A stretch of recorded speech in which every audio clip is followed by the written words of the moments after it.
Okay, so imagine this. A filmmaker starts out making these, like, super low-budget indie films. You know, the kind people were calling Mumblecore. Right, very under the radar stuff initially. Exactly.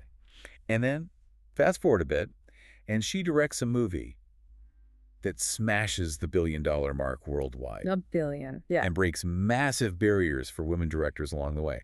It sounds like fiction, but that's the actual journey of Greta Gerwig. It's pretty incredible when you lay it out like that. So today, that's what we're doing. We're taking a real deep dive into her world, not just, you know, Barbie or Lady Bird, Greta Gerwig, but the whole picture, the artist behind it all. Looking at how all those different pieces fit together. Yeah, we've pulled together a ton of sources. Her early life, school, those first films, critical takes, the big hits, obviously. Everything we should find, really. And our mission, like always on these deep dives, is to pull out the key insights. How did those early days, those collaborations, shape her directing style? How does she become this, well, incredibly influential filmmaker she is now? Right. Expect some surprises, some aha moments, hopefully. So let's get into it. How did she make that leap? From indie darling to history maker. It's a fascinating story of sticking to your vision, I think. Showing how something really personal can somehow hit this massive chord. Yeah. We'll look at not just the what, but the how her specific way of seeing things carved out this space and honestly changed the conversation about female directors in big movies. Okay, let's do it. So, grounding ourselves first. Where did it all begin? Sacramento, California. Yeah. Greta Celeste Gerwig, born August 4th, 1983. And her family background seems, I don't know, quite practical. Her mom, Christine, was an OB/GYN nurse. Her dad, Gordon, worked at a credit union focused on small business loans. Yeah, a sense of groundedness there, maybe service-oriented, practical jobs. Right. She has an older brother. He's a landscape architect, and a sister who's a manager at the Equal Employment Opportunity Commission. German ancestry in the mix, too. And she seems quite close to her parents. Didn't they even show up in Frances Ha? They did, playing her character's parents, which is just lovely, right? It suggests this blend of, like, realism from her upbringing, but clearly there was this creative spark, too. Absolutely. And it's interesting, she described herself as an intense child. Oh, really? Yeah, which points to maybe this inner world buzzing, Thank you. questioning. Uh-huh. Plus her Unitarian Universalist upbringing that often encourages questioning, finding your own meaning. Right. Less rigid dogma, more exploration. Themes you definitely see later in her films. Characters trying to figure things out. Exactly. Identity, purpose, navigating tricky social stuff. It feels like that early mix of practical grounding and maybe this intellectual or spiritual curiosity laid some important groundwork. And her interests back then were all over the place, which I love. She went to St. Francis High School, an all-girls Catholic school, graduated in 2002. But she was into dance. Right, the physical expression. And competitive fencing. Fencing. Wow, okay. Yeah, which takes serious focus strategy. Apparently, she had to quit because it got too expensive, which, again, hints at those practical realities, maybe. A little dose of real life there. Initially, though, she wanted to do musical theater in New York. Like Broadway bound. Okay, so performance was the first draw. Yeah, but then she ends up at Barnard College getting a degree in English and philosophy. That's quite a pivot. From stage performance to deep academic study. Totally. So you've got dance, fencing, Broadway dreams, and then, boom, English and philosophy. How do you think those, like, seemingly random threads start weaving together for her? Well, maybe the musical theater dream wasn't replaced, but maybe the English and philosophy path fed a different kind of hunger. Like a deeper need to analyze, to understand structure, motivation. Okay, yeah. Sharpening the analytical tools. Definitely. Skills you absolutely need to write and direct. Deconstructing stories, figuring out characters. Makes sense. And even the fencing, that discipline, that focus, that individual drive. Yeah. You need that as an indie filmmaker, right? Pushing through obstacles. Oh, for sure. And you mentioned Barnard, part of Columbia. Wasn't Kate McKinnon her dorm mate there? Yes. Small world, right. Ends up starring in Barbie years later. Crazy. So yeah, it looks disparate, but you can see how each piece, the academics, the artistic leanings, even the fencing, the early friendships, they're all kind of building blocks for this unique perspective. Okay, so she has this rich, kind of intellectual, artsy foundation. Yeah. But getting into film wasn't the plan A, was it? It was more like an accident. It really seems that way. Her big dream was playwriting. She wanted to write for the stage. Right. But she applied to MFA programs for playwriting and got rejected. Ouch. That had sting. Yeah, a potential big setback. But she didn't give up on creating. While she was still at Barnard, around 2006, she started acting. Ah, okay, so acting became the new avenue. Exactly. Got small parts in Joe Swanberg's film LOL and the Duplass brothers' Baghead. Right, the early Mumblecore scene? Yeah, it really feels like maybe fate or just circumstance pushed her towards film when theater didn't immediately open up. And that connection with Joe Swanberg became pretty important early on, didn't it? Hugely pivotal. They were working right on the edge of indie filmmaking. Tiny budgets, lots of improv. She co-wrote Hannah Takes the Stairs with him in 2007. Okay. And then significantly, she co-directed and co-wrote Nights and Weekends with him in 2008. Co-directed. Okay, so getting behind the camera early. Exactly. And this period really cemented her as a key figure in that whole Mumblecore movement. Naturalistic, improvised feel, raw aesthetic. She got labeled an it girl of that scene. Which is funny because, and this is where it gets interesting, she apparently didn't even like the term Mumblecore. Right. She pushed back against the label. Yeah, but she gave this really smart defense of what those films were. I love this quote from her. She said something like, people had gotten used to a version of a movie at a film festival that was like a calling card for the real movie you were going to make later. Mm-hmm. Like a demo tape. Exactly. What was different about these movies was these filmmakers were like, there is not another movie. This is the real movie. Wow. That says a lot. Authenticity, commitment to this piece of work. Totally. Right from the start. But, being an it girl in a niche scene doesn't exactly pay the bills. Mainstream success wasn't happening yet. No, definitely not. And she was pretty open about struggling. Around 2008, she was 25. She said she felt really depressed, thinking like, this is supposed to be the best time and I'm miserable. Wow, that's rough. Yeah, she was working as a nanny, tutoring SATs to get by. So real-world pressures alongside the creative work. Exactly. So how do you think that period, the creative intensity, the dislike of the label, the financial stress, the depression, how did that forge her resilience, her voice? Well, her defense of the Mumblecore ethos, even while disliking the term, really shows her artistic integrity, right? Wanting the work to be valued for what it is. Yeah. And going through that tough personal time, the depression, the money worries, that absolutely infuses her later work with empathy, doesn't it? Oh, totally. Her characters often feel like they're genuinely struggling, figuring things out. Exactly. That deep understanding of uncertainty, of self-doubt, trying to find your place, that feels like it comes from lived experience. The fact that she kept going, took those side jobs, didn't give up, that shows this incredible grit. That period built resilience, definitely, and a commitment to telling stories that felt emotionally honest, grounded. That became foundational. Okay, so she navigates those tough early indie years. Yeah. Then comes 2010, and a really pivotal shift happens. She gets cast in Noah Baumbach's film, Greenberg. Right, alongside Ben Stiller, Rhys Ifans, Jennifer Jason Leigh. A step up in profile. Definitely. And this wasn't just another role. It kicked off this huge creative and eventually personal partnership with Baumbach. Yeah, they collaborated for years, got married in 2023 after being together 12 years, have 2 sons now. So this relationship clearly became central to her development, moving her beyond just Mumblecore. It really raises that question about the power of these sustained creative partnerships, doesn't it? It wasn't just her acting in his films. Right. It gave her this space, almost like an apprenticeship maybe, to really understand narrative, character, performance from the inside. It definitely helped shift the perception of her from that non-actor Mumblecore vibe to a seriously recognized talent. And Frances Ha in 2012 feels like the peak of that early collaboration. Maybe. Oh, absolutely. Because she didn't just star in it, playing Frances with that amazing mix of vulnerability and comedy. Yeah, she was incredible in that. She also co-wrote it with Baumbach. Ah, okay. Co-wrote. That's key. Huge. And the film got fantastic reviews. She got a Golden Globe nomination for Best Actress. Critics really took notice. Richard Brody at The New Yorker called her an extraordinarily accomplished actor and said she puts the movie on her back and carries it. Wow. High praise. So it wasn't just acting, it was her voice shaping the story too. Exactly. A real confirmation of her talent on both sides of the script page. It does sound like a second film school, like you said. Yeah. Learning by doing at a high level. And they didn't stop there. They co-wrote Mistress America too in 2015. Another critical hit. And more recently, she starred in his film White Noise with Adam Driver. That film opened both Venice and the New York Film Festival. Pretty prestigious slots, showing their continued relevance as collaborators. Yeah.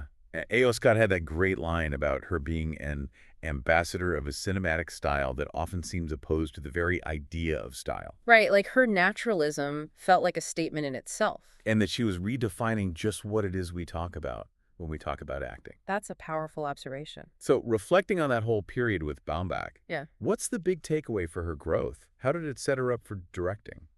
I think it was absolutely crucial. Moving from improv to tightly scripted work she co-created, that's a massive learning curve. She honed her storytelling instincts, got deeply familiar with character arcs, pacing, dialogue. Right. A.O. Scott's point about her redefining acting speaks to how she could make performance feel so real, so unacted, even within that structure. Yeah, effortless but clearly skilled. Exactly. Writing and playing those complex young women navigating life, that was foundational. It gave her a unique voice and understanding of screen language that paved the way for her own directing. But importantly, she wasn't only working with Baumbach during this time. She was branching out, showing incredible range with other directors too. Yeah, which is smart, right? Not putting all her eggs in one basket, artistically. Definitely. Like she starred in Whit Stillman's Damsels in Distress in 2011. Very different vibe. Stillman's dialogue is so arch and specific. Totally. And she was in Woody Allen's To Rome with Love in 2012, in that segment with Jesse Eisenberg and Alec Baldwin. And then Rebecca Miller's Maggie's Plan in 2015. Just hopping between very distinct styles. Yeah. What does that tell us about how fast she was evolving as an actor then? It's fascinating, isn't it, how she could adapt. Working with Stillman, Allen, Miller, they all have such unique approaches. It clearly deepened her toolkit. Yeah. Roger Ebert loved her in Damsels in Distress. He said she finds the perfect note for playing a woman who knows everything better than you do, but doesn't believe she's being stuck up about it. Huh. That sounds like her. That kind of intelligent quirkiness. Exactly. And Peter Bradshaw compared her in Maggie's Plan to Diane Keaton in Annie Hall, called it a witty and sharp comedy. High praise again. So yeah, getting that kind of acclaim across different genres, different directorial visions, it shows real adaptability. Each role was like another lesson in filmmaking craft. And she wasn't just doing leads. She took on some really memorable supporting roles too. Right, which can be just as challenging, sometimes more so, making an impact with less screen time. Yeah, like playing Nancy Tuckerman, Jackie Kennedy's social secretary, in Pablo Larraín's Jackie. That film was intense. Very intense. Required a lot of poise. And then Abigail Porter in Mike Mills's 20th Century Women in 2016. That was such a great ensemble piece. Loved that film. And she got a Critics' Choice nomination for Best Supporting Actress for it. Deservedly so. And totally different again, she did voice work for Wes Anderson in Isle of Dogs. Tracy Walker, yeah. Another unique director to learn from. So these varied roles, even supporting ones, seem like they were adding layers to her understanding before she stepped up to direct herself. Absolutely. They were crucial. Working with Lorraine's intensity, Mills's intimacy, Anderson's meticulous style. It's like getting a PhD in directorial approaches just by being on their sets. Yeah. It showed her talent wasn't confined to one type of film or collaborator. It built this incredibly rich, diverse foundation for her own directing. And it wasn't just film either. We focus on that, but she was exploring theater and TV too, right? Yeah. Testing the waters elsewhere. Exactly, which shows this drive to just tell stories, perform, explore different mediums. She made her stage debut in 2014. Oh, yeah? In New York? Yep, in a play called The Village Bike by Penelope Skinner, off Broadway. How was that received? The play itself got mixed reviews, apparently, but her performance, widely praised. Ben Brantley at the time said she had this off-balance, open-faced presence that just hooked you. Nice. So the talent translated to the stage? Totally. She even got an Outer Critics Circle nomination for Best Actress, so clearly she had the chops for live theater, too. What do these kinds of detours tell us about her commitment, you think, even if they weren't her main focus? I think it shows that for a real artist, every experience counts. Even things outside your main path add to the toolkit. She was gaining experience with different kinds of writing, different performance demands, different audiences. All of that feeds back into her understanding of storytelling, no matter the medium. And she dipped her toe into TV as well, though maybe with less long-term success there. Right, a couple of pilots that didn't quite make it. There was an HBO attempt at adapting Jonathan Franzen's The Corrections back in 2011. Oh, interesting. Big book. Yeah, and then she was cast as the lead in How I Met Your Dad in 2014, the spin-off that never went to series. Ah, right. I remember hearing about that. Plus some fun guest spots, like on Portlandia and The Mindy Project. So even the things that didn't become huge hits were part of the journey. Exactly. Not footnotes, but learning experiences. Understanding the pace of TV, different comedic styles like Portlandia, it all adds up. These weren't distractions. They were part of building that breadth of experience that made her such a well-rounded filmmaker when she finally took the helm solo. Okay, so all this experience, the academic background, the Mumblecore trenches, acting with great directors, writing, even stage and TV, it all kind of leads up to 2017, her solo directorial debut, Lady Bird.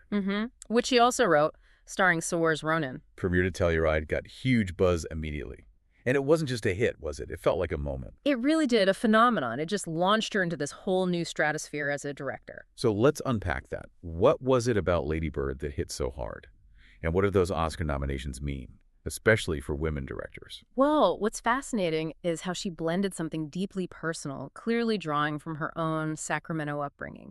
Right, the wrong side of the tracks Catholic school vibe. Exactly.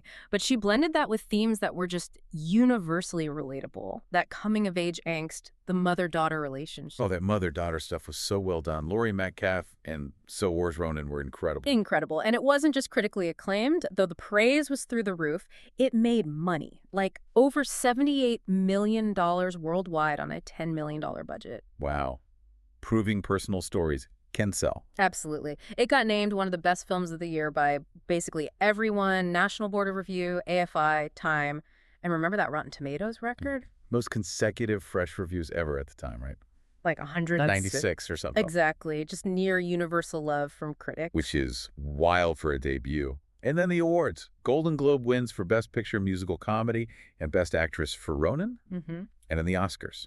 5 nominations. Best Picture, Actress, Supporting Actress for Metcalf. And the big ones for Gerwig herself. Best Director and Best Original Screenplay, making her only the 5th woman ever nominated for Best Director. Which is just staggering when you think about it. 90 years of Oscars, only 5 women.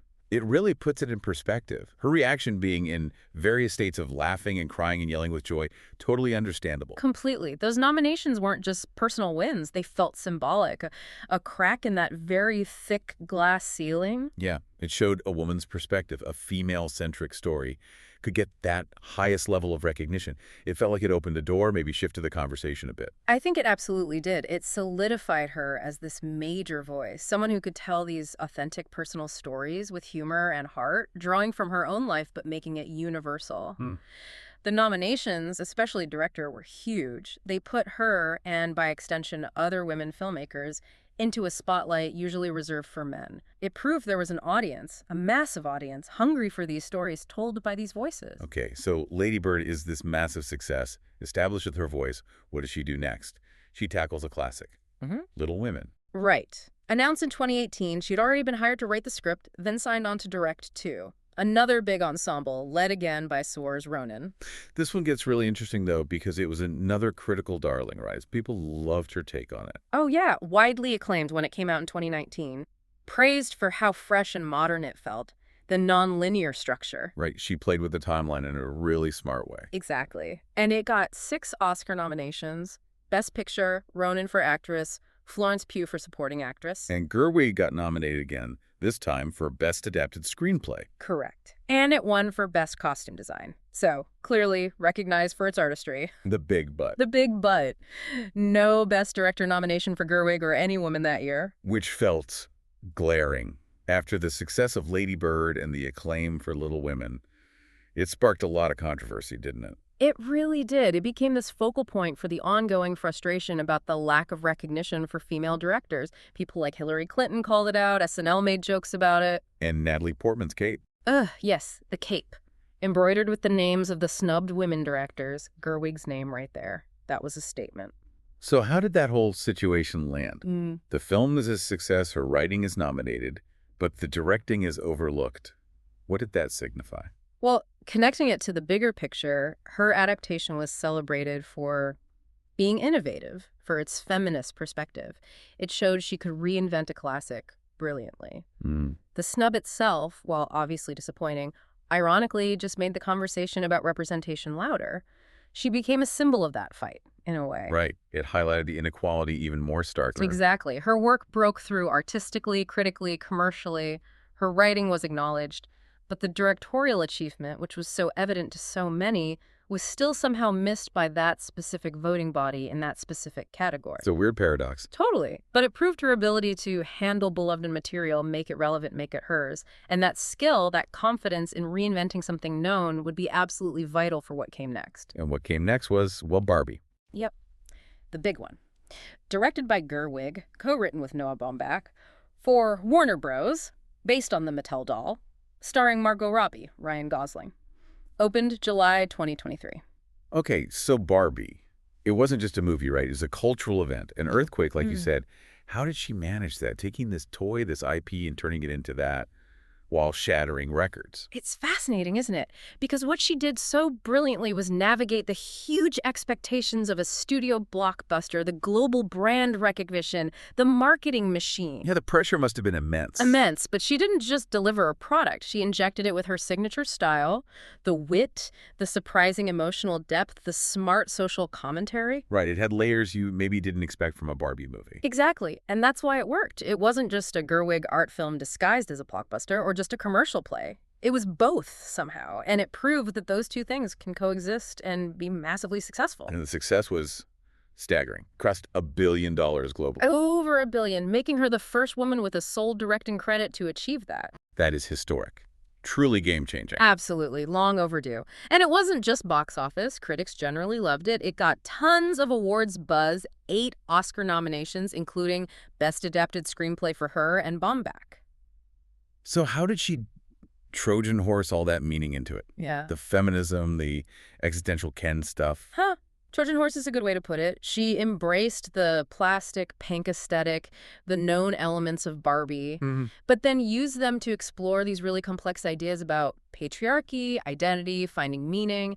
The script was sharp, ironic, full of character depth. It was incredibly strategic. She proved you could be deeply thoughtful and wildly entertaining and make a fortune. It really did capture the zeitgeist. Yeah. I remember that story about Ryan Gosling seeing some weird sign and decided to do the movie. Yeah, it had that unexpected, slightly subversive edge, and Kate McKinnon calling the script one of the greatest things she's ever read. High praise from Weird Barbie herself. Exactly. It wasn't just a toy movie. It redefined what a toy movie or even a blockbuster could aspire to be. So it cemented her status, right? She could do intimate dramas, literary adaptations, and billion-dollar blockbusters with substance. Totally. It fulfilled that ambition her agent apparently had for her to be a big studio director. But on her own terms, it put her in this whole new league, showed she could handle massive scale, huge IP, enormous expectations, and still deliver something uniquely her. That's rare. And she's clearly not slowing down. There was that mention of her doing some uncredited writing work on Disney's live-action Snow White. Just some jokes, apparently. Yeah, a little pass in the script. But the huge news, the indicator of where she's heading next, is Narnia. Oh, yeah. The Chronicles of Narnia. Netflix hired her to write and direct 2 films based on the C.S. Lewis books. That's an enormous undertaking. Going from Sacramento life in Lady Bird to, like, talking lions and magical wardrobes. How do you see her style fitting into that kind of epic fantasy world? Well, that's the big question, isn't it? It's a huge strategic move. It's her saying, okay, I can be a big studio director, and I'm going to bring my sensibility to these huge canvases. Right, not just replicating a standard fantasy formula. Exactly. And the plan seems ambitious. The first one, The Magician's Nephew, is set for an IMAX release first in late 2026 before it hits Netflix. IMAX first. Okay, so they're treating it like a major cinematic event, not just a streaming movie. Precisely. High confidence, aiming for that grand scale. Remember her agent saying she wanted to move beyond small dramas? This is it. Yeah. It feels like she wants to infuse those big fantasy stories, which are already about big themes like good versus evil, faith, morality, with that same character depth, emotional honesty, and thoughtful complexity that we saw in her earlier films, bringing the intimate to the epic. That could be amazing. And the industry itself is definitely recognizing her status now, right? Right. The Conjuring presidency in 2024. It's huge. Presiding over the main competition jury at Cannes. That's one of the highest honors in world cinema. And wasn't she the first American woman director to do that? She was. First American female director as jury president. That's incredibly significant. Wow.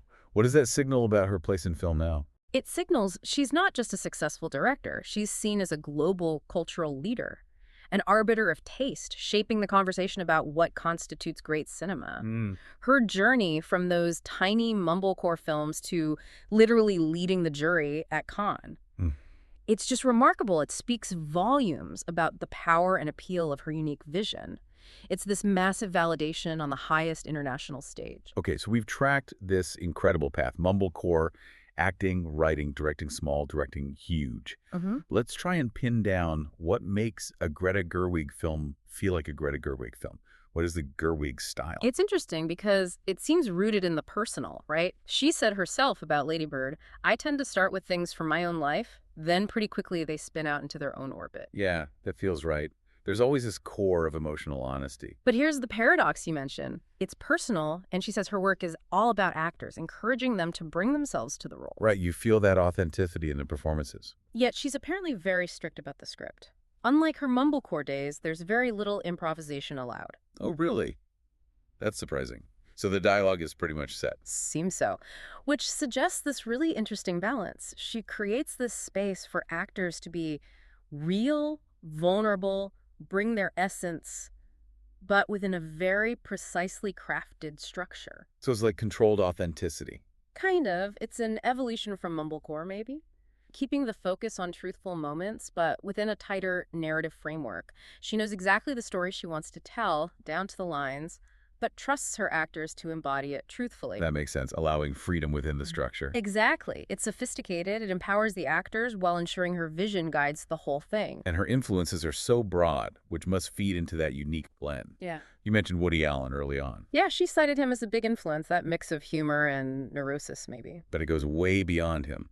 Classic Hollywood directors like Howard Hawks, Ernst Lubitsch. Right, masters of dialogue and sophisticated comedy. And actresses like Carole Lombard. And literary figures too.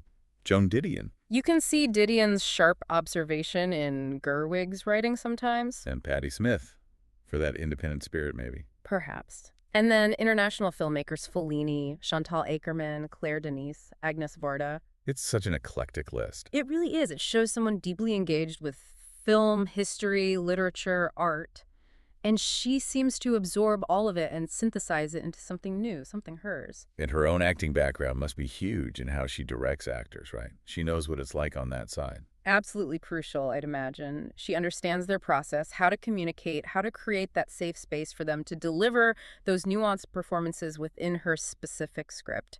It all ties together: the personal roots, the actor focus, the script discipline, the wide influences. That's the signature. Okay, let's touch briefly on her personal life. Not to be invasive, but just thinking about how life informs art. She's married to Noah Baumbach. They have 2 young sons. Lives in Manhattan. How might these big life events, marriage, motherhood, happening alongside her biggest career moments, how might that filter into her work? Well, again, we don't want to draw direct lines where they don't exist, but it's fascinating, isn't it? How her personal narrative seems to fuel the emotional depth in her films. Yeah. Experiencing those profound relationships, the huge shift of becoming a parent, that inevitably deepens your understanding of human connection, identity, responsibility, themes that are all over her work. Right. The search for belonging, figuring out relationships, self-discovery, they feel lived in. Exactly. It reinforces that idea that the most powerful art often comes from deep personal experience. It gives her storytelling that layer of authenticity that people really connect with. And she's also been open about having ADHD, attention deficit hyperactivity disorder. How might that, as part of her unique way of processing the world, contribute to her creativity? That's a really interesting point. Again, without speculating wildly, having a different neurological makeup like ADHD often comes with unique strengths. Maybe intense focus on things that fascinate her, or seeing connections others miss, or a different kind of energy. Yeah, maybe that contributes to her ability to juggle so many ideas, or her specific way of structuring stories. It could well be. It's part of her cognitive landscape, her way of seeing. And it brings us back full circle, doesn't it? Her art feels so deeply intertwined with her life, her experiences, her very way of being in the world, that vulnerability, that honesty, that unique perspective. That's what makes her work resonate. Hashtag outro. Wow. Okay, so we've covered a lot of ground. From that intense child in Sacramento with all those interests, through the Mumblecore scene, feeling depressed but pushing through, to becoming this celebrated actress, writer, and then this absolutely groundbreaking director, smashing records with Barbie, getting those Oscar nods, presiding over Cannes. It's an incredible arc, truly remarkable. Her story really is about persistence, isn't it? Yeah. And collaboration. And constantly evolving while somehow staying true to this core voice. Absolutely. You can see how she used every single experience, every relationship, every challenge to build this career that's both critically adored and massively successful, which is not an easy trick. No kidding. She proved you don't have to choose between art and commerce, really. Exactly. So that's a ton to think about. And honestly, her career is still unfolding. It's exciting to watch. Totally. Which leads to the big question, maybe. Given her ambition, that big studio director goal, and with Narnia on the horizon, what's next? What other cinematic worlds might she reshape? Right. How will that signature blend of the personal and the profound translate to these huge fantasy epics or whatever else she decides to tackle? Can she keep redefining what a blockbuster can be, infusing that massive scale with real heart and soul? It's going to be fascinating to see. Definitely a career to keep a very close eye on.